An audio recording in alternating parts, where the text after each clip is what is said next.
નમસ્કાર. સંદેશ ન્યૂઝની ચૂંટણીલક્ષી વિશેષ રજૂઆત બાહુબલીની ટક્કરમાં હું અંકિત આપનું સ્વાગત કરું છું. પોરબંદર સત્ય અને અહિંસાના પૂજારી એવા બાપુની પુણ્યતિથિ.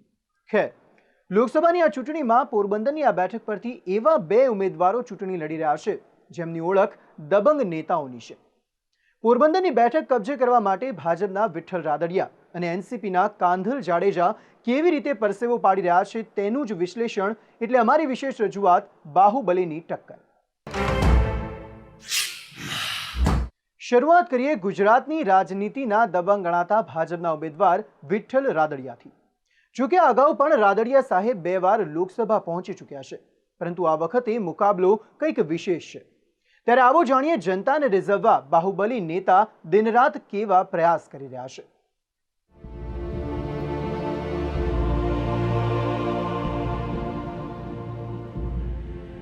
વિઠ્ઠલ રાદડિયા સૌરાષ્ટ્રની રાજનીતિનું મોટું નામ.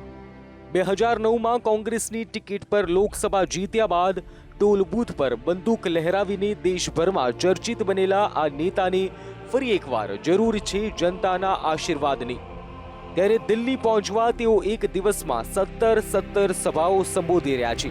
પાટીદાર સમાજમાં જબરદસ્ત વર્ચસ્વ ધરાવતા અને મૂળતઃ સહકારી આગેવાન એવા વિઠ્ઠલ રાદડિયાની તમામ રાજકીય ગતિવિધિ પર નજર રાખી સંદેશ ન્યૂઝ સંવાદદાતાએ અને કર્યું તેમના દિવસ દરમિયાનના કાર્યક્રમનું વિશ્લેષણ.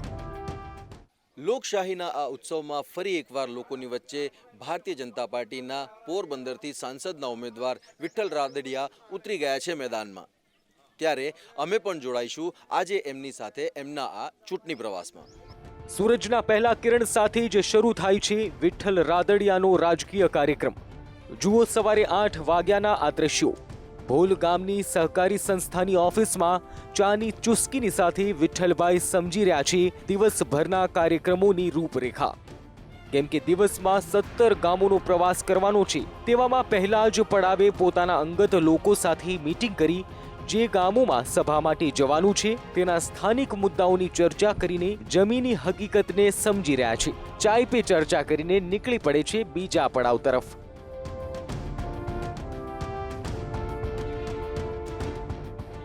વિઠ્ઠલભાઈ 4-5 ગામે કાર્યકર્તાઓ તેમજ ગ્રામજનોને સંપર્ક કરીને ભર બપોરે પહોંચી ગયા કલાણા ગામે. અહીં મોટી સંખ્યામાં ઉમટેલા ગ્રામજનોએ ઢોલ નગારાની સાથે પુષ્પથી વધાવીને તેમનું સ્વાગત કર્યું. કેટલાક ગ્રામજનોને વિઠ્ઠલ રાદડિયા પર એટલો તો ભાવ આવી ગયો કે તેમને ખભે બેસાડી દીધા. કદાચ સંકેત એ હતો કે અત્યારે ભલે ગામમાં અમે તમને આટલા બધા આવકારીએ, પરંતુ જો તમે ચૂંટાવ તો આવનારા 5 વર્ષ આ આવકારને ધ્યાને રાખી આ ગ્રામજનોનું પણ ધ્યાન રાખે. આવા જ ઢોલના તાલે વિઠ્ઠલભાઈ પહોંચી ગયા અહીંના સભા સ્થળે. અહીંના ગ્રામજનોનો આવકાર બદલ આભાર પણ માન્યો અને સાથે જ પોતાને મત આપવા માટે આહવાન પણ કર્યું.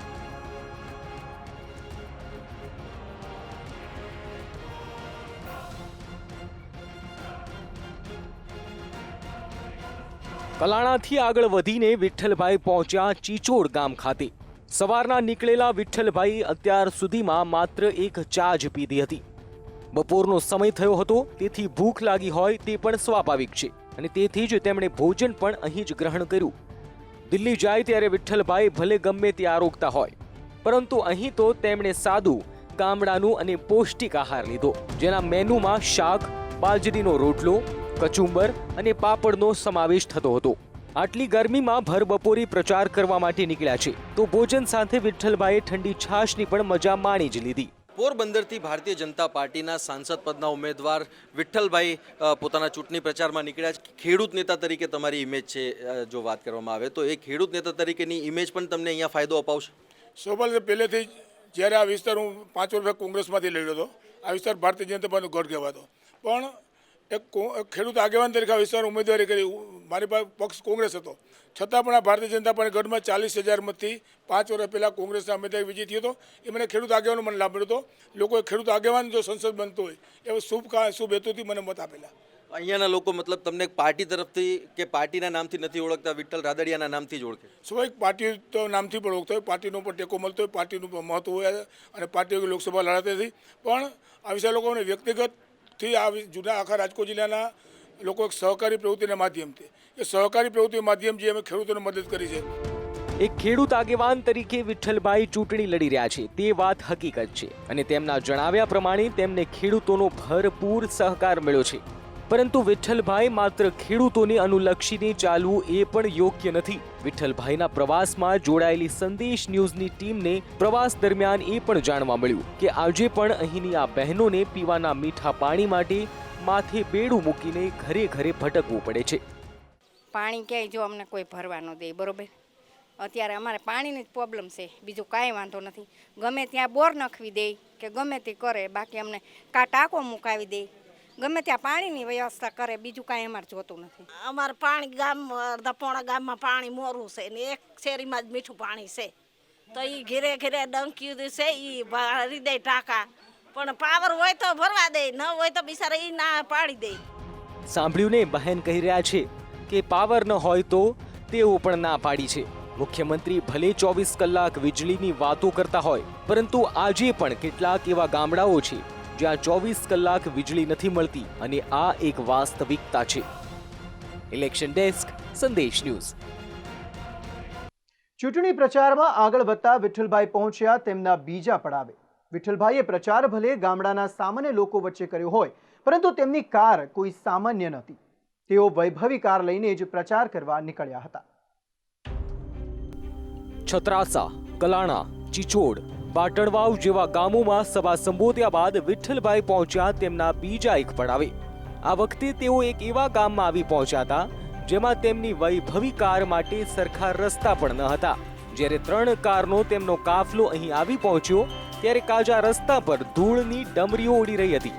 અનેક ગામોની મુલાકાત દરમિયાન ક્યાંક તેમના બેસવા માટે સામાન્ય આગેવાનો કરતા થોડી મોટી ખુરશી પર બેસવાની વ્યવસ્થા કરી હતી, તો કેટલીક જગ્યાએ તેઓ નીચે પણ બેસીને પણ ગ્રામજનોને મળતા હતા. ભર બપોરે વિઠ્ઠલભાઈ ભલે એસી ગાડીમાં પ્રવાસ કરતા હોય, પરંતુ છતાં પણ શરીરને શ્રમ પડે તે સ્વાભાવિક છે.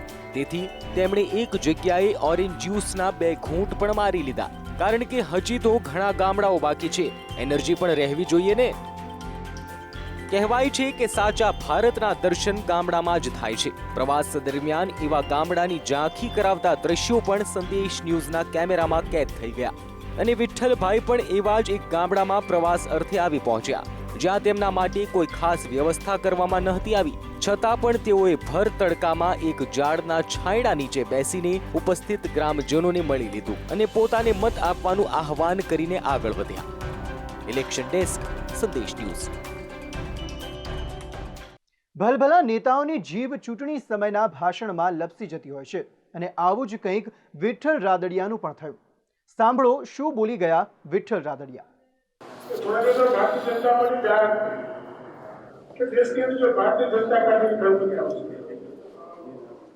તો દેશના મુખ્યમંત્રી પદના ઉમેદવાર તરીકે નરેન્દ્રભાઈ મોદીનું નામ જાય, તો દેશના મુખ્યમંત્રી પદના ઉમેદવાર તરીકે નરેન્દ્રભાઈ મોદીનું નામ જાય, તો દેશના મુખ્યમંત્રી પદના ઉમેદવાર તરીકે નરેન્દ્રભાઈ મોદીનું નામ જાય. વિઠ્ઠલભાઈ મુખ્યમંત્રી દેશના ન હોય, રાજ્યના હોય અને મોદી છેલ્લી 3 ટર્મથી ગુજરાતના મુખ્યમંત્રી છે જ, તેમને તો પીએમ પદના ઉમેદવાર જાહેર કરાયા છે. આ વાતથી વિઠ્ઠલભાઈ અજાણતો નથી જ, પરંતુ કહેવાય છે ને કે ચૂંટણી ટાણે ભલભલા નેતાઓની જીભ લપસી જાય છે. ખેર, વિઠ્ઠલભાઈએ પ્રચાર અભિયાન દરમિયાન ઘણી બધી જગ્યાએ ભાષણ આપ્યું હતું, જેમાં ક્યાંક હળવી મજાકમાં પણ ભારે વાત કરતા જોવા મળ્યા હતા. સરપંચે પણ વાત કરી, એટલા મત આપશું, પ્રવીણભાઈ પણ કીધું એટલા મત આપશું, મુકુભાઈ એમ કીધું વ્યાસ સાહેબ આપશું, તમે જો વ્યાસ અમે વ્યાસ વળતર આપશું.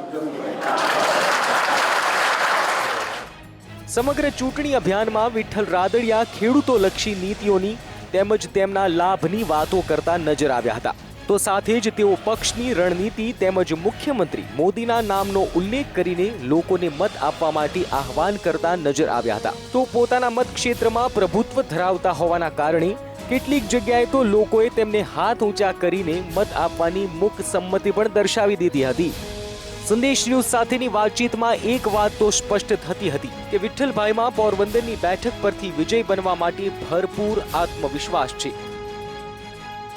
વિઠ્ઠલભાઈ, 2014 લોકસભાની ચૂંટણી એક પ્રકારે કહી શકાય એક પ્રતિષ્ઠાનો જંગ છે, એક વિચારધારાનો જંગ છે, અને આ મહાજંગ જે છે એ મહાજંગમાં તમે પોરબંદરથી લડી રહ્યા છો. આ વખતે તમારી સામે કોંગ્રેસના ઉમેદવાર નથી, એનસીપીના ઉમેદવાર છે. આ વખતે કોંગ્રેસ અગાઉથી મારી સામે હારી ગઈ છે. પોરબંદર એ ગાંધીભૂમિ છે અને કોંગ્રેસના મિત્રો ગાંધીજીનું નામને આગળ ચાલે, અને ગાંધીભૂમિની અંદર જો કોંગ્રેસનો ઉમેદવાર ન હોય તો આખા દેશમાં કોંગ્રેસ દશા શું થશે એક વિચારવાનું છે. અને આ વિસ્તારમાં તો એક મારો ગઢ છે. હું કોંગ્રેસમાં પણ આ વિસ્તારમાં ચૂંટાણો હતો. આ વખતે કોંગ્રેસ એટલે ભાગી છે, એ 4 લાખ મતે હારવાના, અને પાર્ટીમાં અર્જુનભાઈનો વિસ્તાર મોટો વિસ્તાર છે, 4 લાખ મત હારે એની આબરૂ જાય એટલે કોંગ્રેસ ભાગી ગઈ છે. અને એનસીપીનો કોઈ કાર્યકર નથી આ વિસ્તારમાં. એનસીપી નામનો કોઈ પક્ષની ખબર પણ લોકો નથી, કોઈના મગજમાં નિશાન નથી, એટલે કોઈ હરીફાઈ જ નથી. આપણે કહીએ ને કે ધરતીકંપ કે ચમત્કાર થાય તો આ સીટ હું હારતો નથી. આ સીટ હું 4 લાખ મત ઉપરથી જીતવા માગું છું અને જીતીશ.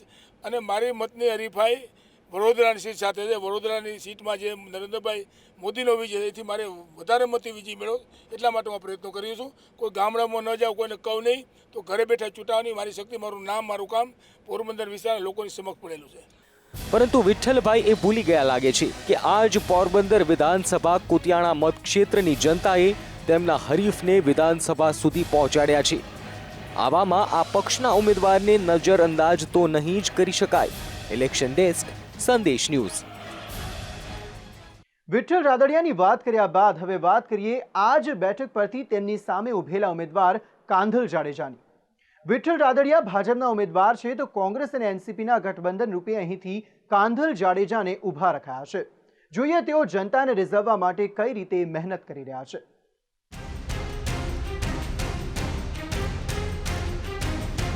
કાંધલ જાડેજા ગોડમધરના નામથી જાણીતા સંતોષબહેનના પુત્ર છે. આ વિસ્તારમાં તેમનું વર્ષોથી પ્રભુત્વ રહેલું છે અને તેનો લાભ કાંધલ જાડેજાને પણ મળી રહ્યો છે. વર્ષ 2012ની વિધાનસભા ચૂંટણીમાં જીતીને ગાંધીનગર પહોંચેલા કાંધલ જાડેજાને એનસીપીએ પોરબંદરની બેઠક પરથી મેદાને ઉતાર્યા છે. વિઠ્ઠલભાઈની છબી ટોલ બૂથ પર બંદૂક દેખાડ્યા બાદ વધુ દબંગ તરીકેની ઊભી થઈ, તો સામે કાંધલ જાડેજા પર પણ અનેક ગુનાહિત કેસો થયેલા છે. એટલે કે આ બેઠક પર ટકરાવાવાળા બંને મોટા માથા બાહુબલી છે. વિઠ્ઠલભાઈ એક દિવસમાં 17 સભા સંબોધી રહ્યા છે, તો પછી કાંધલભાઈ પણ શું કરવા પાછળ રહે? તેઓ પણ આ જ મત વિસ્તારમાં ગામડે ગામડે જઈને 21 સભા સંબોધી રહ્યા છે. તેમના મત વિસ્તારમાં કુલ 900 જેટલા ગામડાઓ આવે છે. તો કેવી રીતે જઈ રહ્યા છે તેઓ લોકો વચ્ચે અને કેવી રીતે લોકોને રીઝવવાના પ્રયાસ કરી રહ્યા છે તેનું બારીકાઈથી વિશ્લેષણ કરવા માટે સંદેશ ન્યૂઝની ટીમ પણ તેમની સાથે જોડાઈ ગઈ. જેમ જેમ ગરમીનો પારો વધી રહ્યો છે એમ રાજકીય વાતાવરણ પણ ગરમાઈ રહ્યું છે. એમાંથી પોરબંદર પણ બાકાત નથી રહ્યું. ત્યારે પોરબંદરથી એનસીપીના સાંસદ પદના ઉમેદવાર કાંધલ જાડેજાએ પણ પોતાનો ચૂંટણી પ્રચાર તેજ કરી દીધો છે. કાંધલ જાડેજા વહેલી સવારે ઉઠીને ગામડે ગામડે પ્રચાર કરવા માટે નીકળી પડે છે તેમના કાફલા સાથે. તેઓ પોતે જ કહે છે કે હું રાજકારણી નથી, હું તો લોકોની સેવા કરવા આવ્યો છું. પરંતુ છતાં તેઓ એક રાજકારણની છબી ઊભી કરવામાં કોઈ જ કસર નથી બાકી રાખતા. એકદમ સફેદ વાગા અને એનસીપીનો ખેસ નાખીને લોકો વચ્ચે જઈ રહ્યા છે કાંધલભાઈ. હું કોઈ રાજકીય વ્યક્તિ નથી, મારામાં કોઈ રાજકીય લોહી નથી. હું ખાલી માત્ર ને માત્ર આપણા બધાને માટે લડવા માટે જ આવ્યો છું અને હું લડી દેખાડી મારી લડત હું પૂરી કરી. કાંધલ જાડેજાએ તેમના ચૂંટણી પ્રચારની શરૂઆત કરી પોરબંદરથી 80 કિલોમીટર દૂર આવેલા માંગરોળના વાડલા ગામથી. અહીં તેમના માટે કોઈ ખાસ વ્યવસ્થા કરવામાં નહોતી આવી. માત્ર એક ઝાડ નીચે 20 થી 25 ગ્રામજનો વચ્ચે તેમણે સભાને સંબોધવાની શરૂ કરી. તેમણે ગામનો કોઈ જ વિકાસ ન થયો હોવાની વાત કરીને સીધું જ નિશાન તાક્યું અત્યાર સુધી ચૂંટાતા આવતા સાંસદો પર. જેને એમપી બનાવ્યા છે એને તમે ઓળખો જ કોઈ જોયા કોઈ તમે ઓળખો છો આમાંથી કોઈ એમપી ને? આપણે જોતાય નથી, ઓળખતાય નથી, આપણી વચ્ચે પ્રચાર કરવા નથી આવતા, આપણે એને એમને મત આપીએ. અત્યાર સુધી ચૂંટાતા આવતા સાંસદો પર નિશાન કેમ સાધ્યું તેની પાછળ પણ કાંધલ જાડેજાની એક સમજી વિચારેલી રાજનીતિ છે. કારણ કે અત્યાર સુધી પોરબંદર લોકસભા બેઠક પરથી ભાજપ અને કોંગ્રેસનો જ વિજય થયો છે, પરંતુ એનસીપીનો એક પણ વાર વિજય નથી થયો. ઉપરાંત વિઠ્ઠલભાઈ પોતે પણ કોંગ્રેસનો પંજો છોડીને ભાજપમાં આવ્યા છે, જેથી ચૂંટાતા સાંસદો પર પ્રહાર કરવાથી સીધો જ વિઠ્ઠલભાઈ પર પણ થઈ શકે. કેમેરામેન વિનોદ દેસાઈ સાથે સચિન પાટીલ, સંદેશ ન્યૂઝ, પોરબંદર. કુતિયાણાના ધારાસભ્ય તરીકે ભલે તેમની ટર્મ ટૂંકી રહી, પરંતુ તેઓ વિરોધીઓને પણ સારી રીતે જાણે છે. અને જાણે છે એટલું જ નહીં, જ્યાં જ્યાં પણ સભાનું સંબોધન કર્યું ત્યાં ક્યાંક સીધી રીતે તો ક્યાંક આડકતરી રીતે તેઓ તેમના ઉમેદવાર પર પ્રહાર કરવાનું બિલકુલ ન ચૂક્યા. પેલા પક્ષ પછી ભાજપમાં પછી રાજપામાં ત્યાં સરકાર ગઈ ગોઠવાઈ નથી. પેલા પક્ષ પણ ત્યાંથી પછી ભાજપની સરકાર જમા ગયા, ત્યાંથી પછી રાજપાની સરકાર જમા ગોઠવા ઉલટવાઈ, પછી કોંગ્રેસમાં આવ્યા, અત્યારે ભાજપની સરકાર છે પાછા એમાં ગોઠવણી ગયા. તમારી માટે મારી માટે ગયા છે. કાંધલભાઈ જ્યાં પણ સભાને સંબોધવા માટે જતા ત્યાં તેમના માટે કોઈ ખાસ વ્યવસ્થા કરવામાં નહોતી આવતી. તેઓ ગ્રામજનોને સંબોધવા માટે માઇક પણ પોતાનું જ લઈને જતા હતા. આટલા તડકામાં તેઓ ગામે ગામ ફરીને ભલે લોકોને ઘડિયાળની ઓળખ આપતા હોય, પરંતુ આ સમયે પણ તેમને લોકોના સહકાર સાથે આશીર્વાદની જરૂર છે તેવું પણ તેઓ સારી રીતે જાણતા હતા. તેથી જ તેમણે અહીં બેઠેલા બ્રાહ્મણો પાસેથી આશીર્વાદ પણ માંગી લીધા. અને આપણા જે બધા ભૂદેવો બેઠા છે એમને મારે એટલું જ કહેવાનું છે કે બે ફર્સ્ટ મંત્ર બોલીને ગોરબાપા તથાસ્તુ કહેજો. એટલે આપણે આ વિસ્તારમાં કોઈ જોવાનું નથી. હવે જો ચૂંટણી જીતવી હશે તો ભગવાનના શરણે પણ જવું પડશે. તેથી જ તેઓ બપોરના દગદગતા તાપમાં ખુલ્લા પગે ભગવાનના મંદિરે પણ દર્શન કરવા ગયા હતા. આજક ગામે સભાને સંબોધ્યા બાદ તેઓ લોકોને મળતા અહીંથી વિદાય લઈ રહ્યા હતા. ત્યારે જ અમારા સંવાદદાતાએ તેમની સાથે વાત કરી અને જાણવાનો પ્રયત્ન કર્યો કે તેઓ આગામી સમયમાં ગ્રામીણ જનતા માટે શું કરશે. કાંદલભાઈ, આપ આયા છો લોકોની વચ્ચે, શું એમને વિશ્વાસ અને આશ્વાસન આપવા માંગો છો? આશ્વાસન ભાઈ દેવા નથી આવ્યો, હું કામ કરવા માટે આવ્યો છું પ્રજાની વચ્ચે. આજે તમે સાંભળો છો અહીંયા છેલ્લા 20 વર્ષથી કાંઈ કામ નથી થયા. કોઈને મીઠું પાણી નથી મળતું પીવાનું, નથી લાઇટો આપતા, નથી રોડો બનાવતા. 20 વર્ષથી અમારે અહીંયા બધા જે કોઈ પણ નેતાઓ ચૂંટાઈને જાય છે ખાલી માત્ર ને માત્ર વચનો આપીને જાય છે. આજે બધાને વિશ્વાસ દેવા આવ્યો છું કે હું વચનો નહીં આપું, હું કામ કરીને બતાવીશ. હું આ બધાની વચ્ચે રહેવાનો છું કાયમી. અચ્છા, અત્યારે તમે કુતિયાણા સીટ ઉપરથી ધારાસભ્ય તરીકે હતા, ભારતીય જનતા પાર્ટીની સરકાર હતી, એવા સમયમાં લોકોના કામો કરાવ્યા તમે જે અત્યારે ભાષણમાં તમારા વાત કરી છે, કેટલું મુશ્કેલ રહ્યું અને હવે આગળ કઈ પ્રકારે તમે કામ કરશો? ના મુશ્કેલ જેવું તો ભાઈ એમાં કશું છે નહીં. કામ તો જેને કરવા હોય એને થાય જ છે ભાઈ. એમાં ભારતીય જનતા પાર્ટીની સરકાર હોય કે કોંગ્રેસની સરકાર હોય, બધાના કામ થાય જ છે ભાઈ. પણ જેને કામ નથી કરવા એની પાસે માના છે, રીઝન બતાવે છે કે ભાઈ આ સરકાર અમારી નથી, કામ નથી. ભાઈ કામ બધા થાય જ છે ભાઈ. આજક ગામે લોકોને મળ્યા બાદ કાંધલ જાડેજા પહોંચ્યા શીલ ગામે. અહીં તેમના સ્વાગત માટે જોરદાર તૈયારીઓ કરવામાં આવી હતી. માત્ર ઢોલ નહીં પણ તેમને આવકારવા માટે અહીં તો શરણાઈના પણ સૂરો રેલાઈ રહ્યા હતા. શરણાઈના સૂરો અને ઢોલના તાલે પહોંચ્યા કાંધલભાઈ સભા સ્થળે. અહીં પણ તેમનું હાર પહેરાવીને સ્વાગત કરાયું અને સભાના કાર્યક્રમો શરૂ કરાયા. વિવિધ ગામોમાં જનસંપર્કમાં કાંધલભાઈ એટલા તો વ્યસ્ત હતા કે તેમને હજી સુધી બપોરનું ભોજન પણ બાકી હતું. કાંધલભાઈને ભૂખ તો બહુ લાગી હતી, પરંતુ ભોજનનું કોઈ ઠેકાણું નહોતું. તેથી તેમણે ચાની ચૂસકી મારીને સંતોષ માન્યો. અહીંથી સભાને સંબોધ્યા બાદ લોકોને રામ રામ કહેતા તેઓ નીકળ્યા પોતાના બીજા પડાવ તરફ. આ સમયે પણ અમારા સંવાદદાતા તેમની સાથે જ બેસી ગયા. બસ અહીં જ અમે તેમને પૂછી લીધું કે આગામી ચૂંટણીને લઈને તેઓ શું વિચારી રહ્યા છે. ત્યાર સુધી છેલ્લા 20 વર્ષથી 15 વર્ષ બીજેપીના MP રહ્યા છે અહીંયા. પછી છેલ્લા લાસ્ટ ટર્મથી 5 વર્ષથી વિઠ્ઠલભાઈ અહીંયા ચૂંટાયેલા છે. પણ મારું કહેવાનું એક જ છે કે 20 વર્ષ દરમિયાન આમાંથી કોઈ પણ જે સાંસદ સભ્યો ચૂંટાઈને ગયા કોંગ્રેસના છે કે બીજેપીના છે, વિઠ્ઠલભાઈ પટેલ હમણાં 5-4 વર્ષ કોંગ્રેસમાંથી જતા, એ કોઈએ જે અહીંના સ્થાનિક પ્રશ્નો છે એમની વાચા કોઈ આપી નથી, કોઈએ કોઈના કામ કર્યા નથી. તમે જોવો છો, તમે સવારથી મારી સાથે પ્રવાસમાં છો મારા, જે આજે અહીંના જે પ્રશ્નો છે તે બધા સ્થાનિક પ્રશ્નો છે, પાણીના પ્રશ્નો છે. પાણી આ ગામમાં કોઈને મીઠું પાણી નથી મળતું પીવાનું ક્યાંય પણ.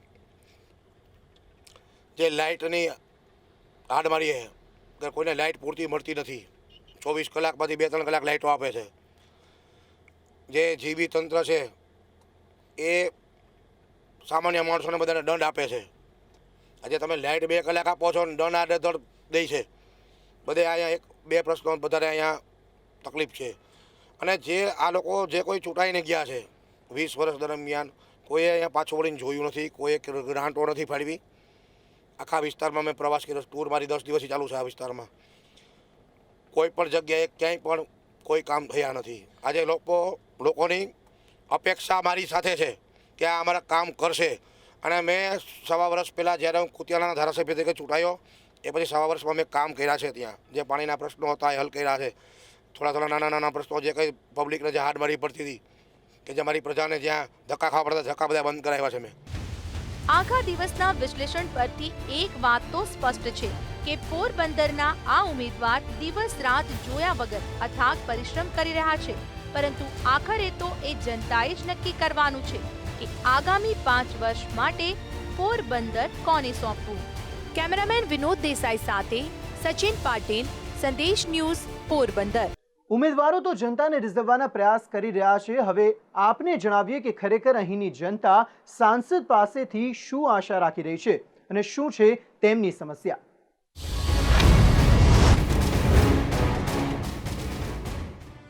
સુદામા નગરી અને ગાંધીજીની જન્મસ્થળી તરીકે જાણીતું પોરબંદર જ્યાં લડી રહ્યા છે 2 બાહુબલીઓ, ત્યારે જીતેલા ઉમેદવાર પાસેથી પોરબંદરના રહીશો શું અપેક્ષાઓ રાખે છે, આવો જાણીએ પોરબંદરના રહીશો પાસેથી. સૌથી પહેલાં વાત કરીએ, જે વકીલ સાહેબ આપણી સાથે અત્યારે ઉપસ્થિત છે, શું અપેક્ષા તમારી રહેશે જ્યારે અહીંયા ઇલેક્શન થઈ રહ્યું છે, 2 બાહુબલીઓ સામસામે છે? પોરબંદર એ ઇન્ડસ્ટ્રીયાલિસ્ટ, આખું ઇન્ડસ્ટ્રીઝનું શહેર છે અને 1500થી વધારે ઇન્ડસ્ટ્રીઝ છે. છતાં આજ દિવસ સુધી કાયમી લેબર કોર્ટ નથી, કાયમી લેબર ઓફિસર નથી, કાયમી મદદની શ્રમ આયુક્ત નથી. એવી કોઈ જ સગવડ ઘર આંગણે છે નહીં. અને ઇન્ડસ્ટ્રીની દૃષ્ટિએ, ઇન્ડસ્ટ્રીના સમસ્યાઓના નિવારણની દૃષ્ટિએ એક પણ ઉકેલ કાયમી ધોરણે કામદારોને ઘર આંગણે સાંભળી શકે, સમજી શકે અને માર્ગદર્શનને મદદરૂપ થઈ શકે એવી કોઈ પણ સંસ્થા નથી. પ્રોવિડન્ટ ફંડ નથી, ફેક્ટરી ઇન્સ્પેક્ટરની કચેરી. ટોટલી લેબર કલ્યાણ ક્ષેત્રે ટોટલી અન્યાય અને અંધેરનું વાતાવરણ છે. એજ્યુકેશનની વાત કરીએ આપણે, શું પોરબંદરમાં એ લેવલનું એજ્યુકેશન છે કે આજે અહીંયાથી ભણનારા સ્નાતક વિદ્યાર્થીઓ માટે કોઈક સારી વ્યવસ્થા હોય?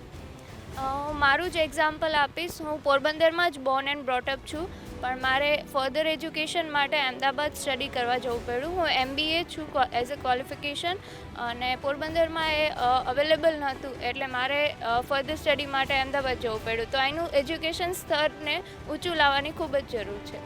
અચ્છા, બીજી વાત કરીએ, બીજા લોકો પણ આપણી સાથે અત્યારે ઉપસ્થિત છે, ત્યારે અહીંયા બીજા યુવાનો પણ છે, એમની સાથે વાત કરીએ.